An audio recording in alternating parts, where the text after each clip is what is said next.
Hi, welcome to Insights from the Clinic. Did you ever see the film Avatar, the James Cameron film Avatar? Well, I think it was the most popular film in the world at the time, but anyway. We all have an avatar. Not in a movie, and not an avatar that you can see walking around, but we have an avatar which is basically a representation, a three-dimensional representation of ourselves in here. We have an avatar, we have an image, we have a self-image of ourselves in our mind. We also have an image of everybody else who we interact with, certainly people that are meaningful to us. And really commonly, emotional problems, particularly relationship problems actually, are a problem of avatar incompatibility. When you get romantically involved with someone, of course, your avatar interacts with their avatar, you have loads of fun, and your avatar conveniently discounts and disregards all the negative things that people have, the way that they speak, the way that they eat, some of the beliefs that they have, and the romantic flush carries you along. But when reality kicks in, your avatar finds that their avatar is not as nice as you thought it was. You don't like the way they respond to this. You don't like the way they chew. You don't like the way they sleep. You don't like the way that they respond to certain things. And so we have a disagreement between avatars. And, the avatars then break up. So we don't respond to things as they are. We respond to things as we imagine them to be. It's a really profound and really useful way to think about things, okay? In level 1 consciousness, we just assume that everything is as it is. We kind of typically accept things to be as they are. That's not really how the world is. It's not how life is, but it's a convenient shorthand for living, and it keeps life simple, right? You just go about your business, fine. If you have problems, however, this convenient shorthand for living is not helpful.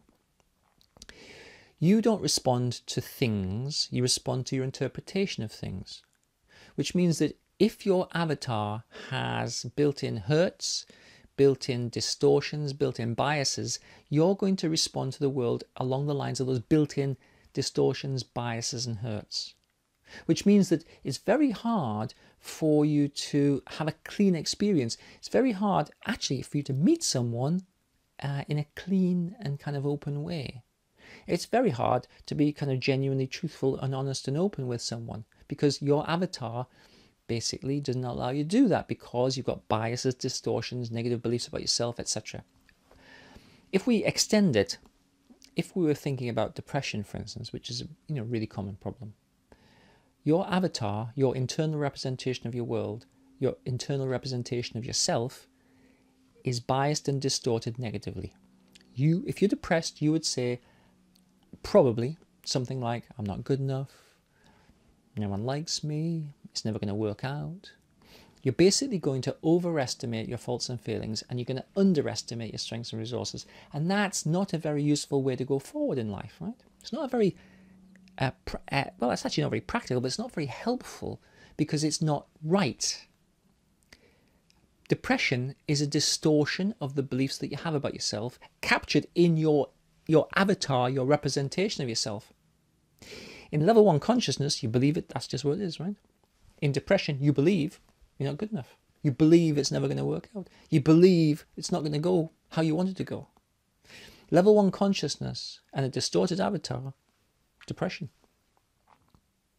So have a think about this idea that we don't respond to things, we respond to our interpretation of things. My general motto is it's not what happens to you, it's what you do with it.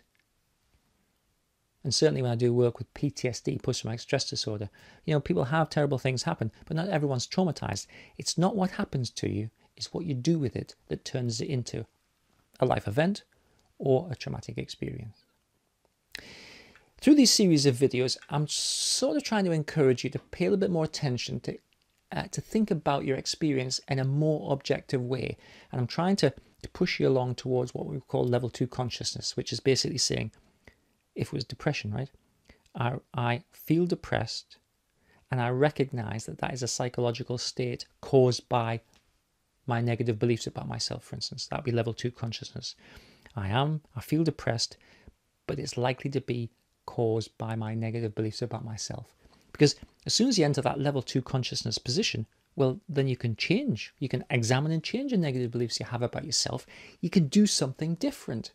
Level 1, if you have a psychological problem, always feels helpless because you're simply in the problem. It's like you're swimming in the sea. Okay, I'm swimming in the sea. I don't want to be swimming in the sea. I hate being wet.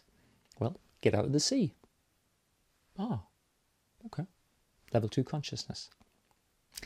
I hope you found this video interesting and informative. Thanks for taking the time to watch and listen.